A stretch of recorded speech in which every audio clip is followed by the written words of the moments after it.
ഏറ്റവും പുതിയ വിതരണ ലിസ്റ്റിന്റെ അടിസ്ഥാനത്തിൽ വമ്പൻ മാറ്റങ്ങളോടുകൂടി സെപ്റ്റംബർ മാസത്തിലെ സാമൂഹ്യ സുരക്ഷാ പെൻഷൻ വിതരണം ആരംഭിക്കുന്നു.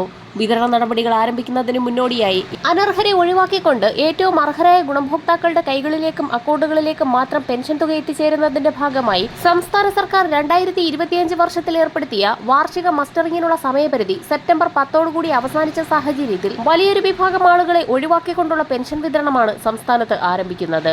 ഇന്ദിരാഗാന്ധി ദേശീയ വാർദ്ധക്യകാല പെൻഷനുകൾ, ഇന്ദിരാഗാന്ധി ദേശീയ വിധവാ പെൻഷനുകൾ, ഭിന്നശേഷി പെൻഷനുകൾ, കർഷക തൊഴിലാളി പെൻഷനുകൾ, അവിവാഹിത പെൻഷനുകൾ ഇവയ്ക്ക് പുറമെ സംസ്ഥാന സർക്കാരിന്റെ സഹായത്തോടുകൂടി പെൻഷൻ തുക വിതരണം ചെയ്യുന്ന വിവിധ ക്ഷേമനിധി ബോർഡുകൾ വഴി പെൻഷൻ തുക സ്വീകരിക്കുന്ന ഗുണഭോക്താക്കൾ, 8 ലക്ഷത്തോളം വരുന്ന NSAP പെൻഷൻ വിഭാഗത്തിൽ കേന്ദ്രവിഹിതം ഉൾപ്പെടെ ചേർത്ത് പെൻഷൻ തുക സ്വീകരിക്കുന്ന ഗുണഭോക്താക്കൾ എന്നിവർക്ക് സെപ്റ്റംബർ ഒക്ടോബർ മാസങ്ങളിൽ 3200 രൂപയുടെ കുടിശ്ശിക തീർത്തുള്ള വിതരണമാണ് സംസ്ഥാന സർക്കാർ ആരംഭിക്കുന്നത്. ഒക്ടോബർ മാസത്തിൽ വരാൻ പോകുന്ന തദ്ദേശീയ തിരഞ്ഞെടുപ്പുകൾ കണക്കിലെടുത്ത് പെൻഷൻ കുടിശ്ശിക തീർത്ത് വിതരണം ചെയ്യുമെന്ന് നേരത്തെ തന്നെ ധനവകുപ്പിന്റെ ഭാഗത്തു നിന്നും അറിയിപ്പുകൾ പുറത്തു വന്നിരുന്നു.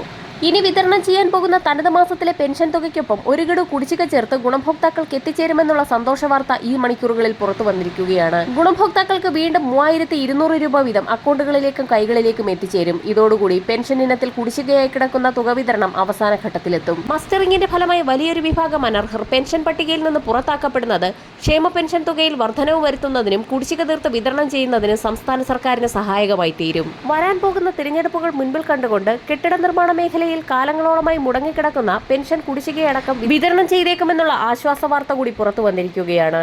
കുടിശ്ശിക തീർത്ത് വിതരണം പൂർത്തിയാക്കാൻ കഴിഞ്ഞില്ലെങ്കിൽ പോലും ഒരു വിഭാഗം കുടിശ്ശികയെങ്കിലും തീർത്ത് വിതരണം ചെയ്യുമെന്ന് പ്രതീക്ഷിക്കാം. ഈ സാഹചര്യത്തിലാണ് കേന്ദ്രത്തിന്റെ ഭാഗത്തു നിന്നും വിവിധ മേഖലകളിലേക്കുള്ള ആനുകൂല്യ വിതരണവും പ്രഖ്യാപിച്ചിരിക്കുന്നത്. രാജ്യമെമ്പാടുമുള്ള കർഷക ഗുണഭോക്താക്കൾക്ക് ആനുകൂല്യം ലഭ്യമാകുന്ന സാഹചര്യത്തിൽ കേരളത്തിൽ നിന്നുൾപ്പെടെയുള്ള 25 ലക്ഷത്തോളം വരുന്ന ആളുകളുടെ ആധാർ-അധിഷ്ഠിത ബാങ്ക് അക്കൗണ്ടുകളിലേക്ക് പ്രധാനമന്ത്രി കിസാൻ സമ്മാൻ നിധി യോജനയുടെ 21ാം ഗഡുവായ 2000 രൂപയുടെ വിതരണം കൂടി ദീപാവലിയോടനുബന്ധിച്ച് ആരംഭിക്കുകയാണ്. കേന്ദ്ര സർക്കാരിന്റെ വിവിധ വായ്പകൾ, കാർഷിക സഹായങ്ങൾ, ഇതോടൊപ്പം തന്നെ PM കിസാൻ സമ്മാൻ നിധിയുടെ ഗഡുക്കൾ ഇവയെല്ലാം മുടങ്ങാതെ തന്നെ ലഭിക്കുന്നതിനായി ഗുണഭോക്താക്കൾ തൊട്ടടുത്തുള്ള കോമൺ സർവീസ് സെന്ററുകളെയോ അക്ഷയ കേന്ദ്രങ്ങളെയോ സമീപിച്ച് കർഷക ID എടുക്കണമെന്നുള്ള നിർദ്ദേശം കൂടി കേന്ദ്രത്തിന്റെ ഭാഗത്തു നിന്നും പുറത്തു വന്നിരിക്കുകയാണ്. ആധാറുമായി ബന്ധപ്പെടുത്തിയിട്ടുള്ള മൊബൈൽ നമ്പറും കർഷകന്റെ കൃഷിഭൂമി സംബന്ധിച്ചുള്ള രേഖകളും കരമടച്ച രസീതും ഉൾപ്പെടെയുള്ള രേഖകളുമായി എത്തിയാണ് ID ജനറേറ്റ് ചെയ്യേണ്ടത്. കേന്ദ്ര പോർട്ടലിന്റെ തകരാറ് മൂലം കർഷക ID ജനറേറ്റ് ചെയ്യാൻ കഴിയാതെ പോയ ഗുണഭോക്താക്കൾക്കും അത് ജനറേറ്റ് ചെയ്യാവുന്നതാണ്.